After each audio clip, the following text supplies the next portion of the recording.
Très bon début de semaine à toutes et à tous et bienvenue dans ce nouveau numéro du journal de l'économie.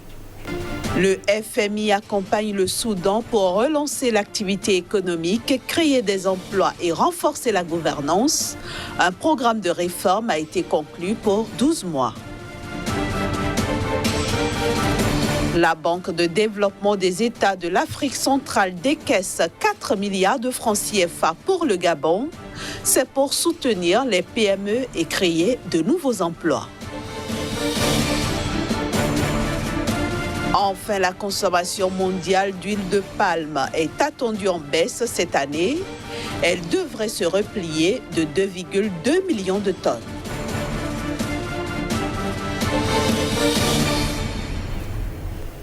Au Soudan, le Fonds monétaire international a conclu un accord pour la mise en place d'un programme de réforme qui sera conduit par l'institution pour les 12 prochains mois. Le dit programme vise précisément à rééquilibrer le cadre macroéconomique du Soudan afin de relancer l'activité économique et la création d'emplois tout en renforçant la gouvernance dans le pays. Il permettra également de rétablir la stabilité macroéconomique, de jeter les bases d'une croissance forte et inclusive, de mobiliser des financements extérieurs, de progresser vers l'allègement de la dette dans le cadre de l'initiative en faveur des pays pauvres très endettés et de faire face à l'impact de la crise sanitaire actuelle. De quoi donc apporter une bonne bouffée d'oxygène au gouvernement de transition en place depuis la chute du président Omar el-Béchi et qui essaye de faire réintégrer le pays au système financier international dont il est exclu depuis des décennies.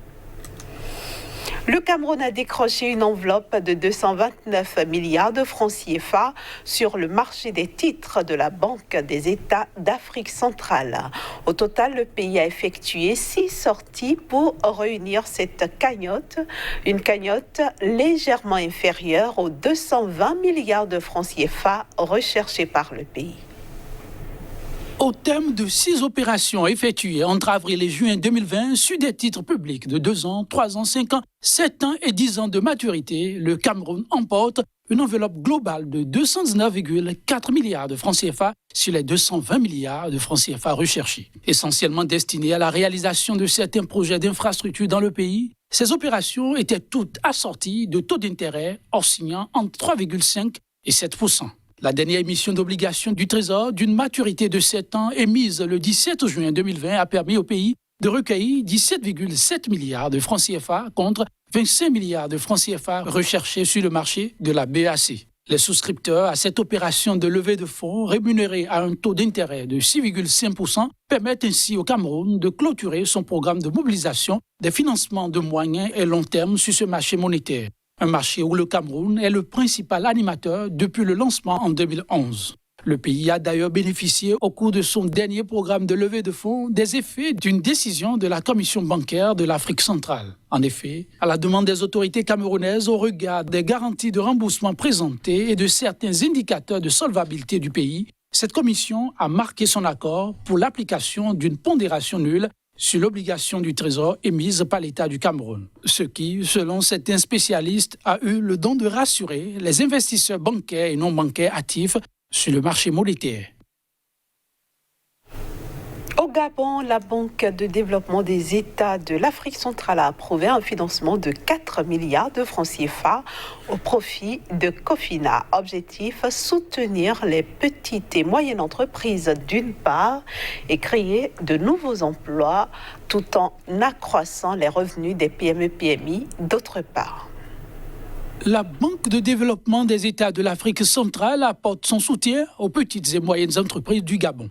Elle a approuvé le décaissement de 4 milliards de francs CFA pour accompagner les PME gabonaises dans le développement de leurs activités en finançant notamment l'achat de nouveaux équipements ou les investissements à moyen et long terme. Ceci dans un contexte économique difficile lié à la pandémie de Covid-19 où les PME font partie des structures les plus exposées aux contre-coups économiques de la crise sanitaire en raison du ralentissement brutal de leurs activités qui entraîne une baisse de leur chiffre d'affaires. D'après la Banque de développement des États de l'Afrique centrale, le nouveau financement va impacter le développement des activités génératrices de revenus au profit des populations qui n'ont pas accès aux services bancaires et contribuer à la diversification de l'économie gabonaise. Il devrait également permettre de maintenir les emplois, d'en créer de nouveaux, d'accroître les revenus des PME-PMU concernés et d'accompagner leur croissance. Je le disais en titre, la consommation mondiale d'huile de palme est attendue en baisse cette année. Le volume global pourrait se replier de 2,2 millions de tonnes par rapport à l'année dernière. Il s'agit d'une grande première. La chute annoncée est en effet sans précédent et contraste fortement avec la dynamique enregistrée en 2019 où la consommation avait progressé de 8 millions de tonnes. Mais selon les observateurs, la consommation pourrait rebondir d'ici la saison prochaine au fur et à mesure que l'économie mondiale se remettra des restrictions liées au coronavirus. Déjà, la levée du confinement dans certains pays consommateurs a déjà poussé la Malaisie à accroître ses exportations de 50% au début du mois de juin. Ceci dans un contexte où la consommation mondiale d'huile de palme tourne autour de 110 millions de tonnes par an. Direction maintenant le Togo où 45,96 milliards de francs CFA sont injectés pour donner de l'électricité à 108 000 ménages urbains. On en parle dans un court instant avec Kazemi Kwidjok qui va donc nous rejoindre sur ce plateau. Bonjour Kazmi, bienvenue. Merci, bonjour Inès. Alors le Togo met en œuvre le projet Péricute. Que comprend-on par ce projet?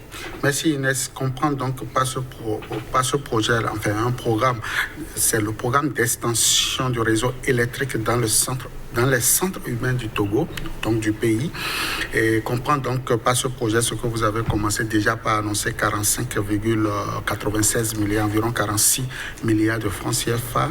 Comprendre également que cela va donc concerner 108 000 ménages au niveau donc de ce pays-là, soit impacter la vie individuellement de 540 000 personnes au niveau du Togo. Comprendre également par ce projet que désormais le Togo est en train de tourner définitivement le dos à la non-électrification de certaines régions du pays, notamment donc les villes.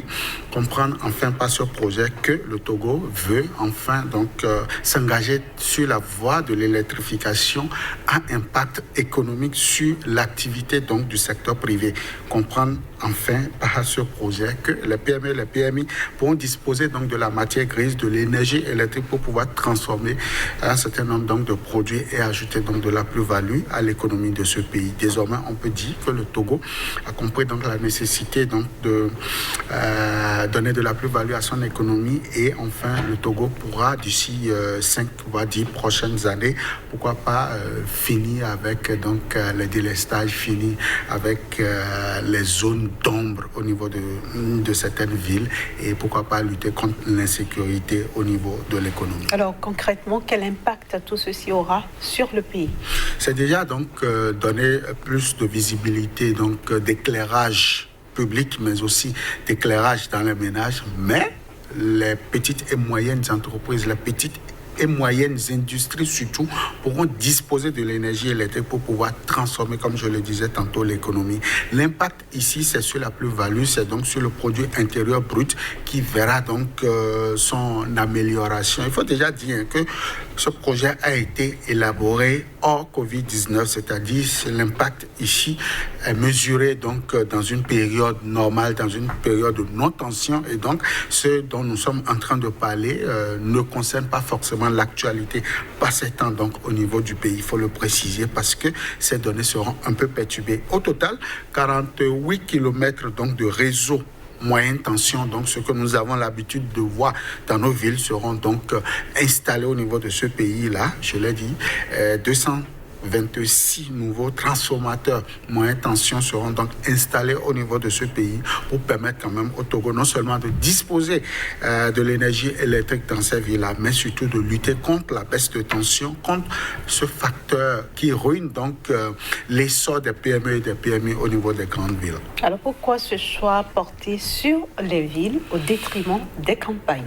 Inès, c'est une question donc politique, c'est une question de préférence au niveau des gouvernants, mais il faut comprendre ici que le gouvernement togolais a fait l'option donc des grandes villes parce que on ne fait pas des grandes villes, les villes de façon générale. Au total, donc, on annonce 5 régions qui seront donc alimentées par ce projet, qui seront donc arrosées par ce projet. Le choix de ces villes parce que certainement les dirigeants ont compris aujourd'hui que les grandes villes d'abord et après certainement les campagnes pour véritablement apporter un souffle nouveau à l'économie de ce pays-là. Il faut dire que de plus en plus aussi on constate les zones rurales, c'est-à-dire le départ donc des jeunes ruraux vers donc les campagnes et le Togo veut certainement capitaliser cela, veut monnayer cela donc en plus-value, apporter donc une solution donc à l'errance de cette jeunesse, de cette main-d'œuvre qualifiée dans les villes et donc lutter contre le banditisme, lutter contre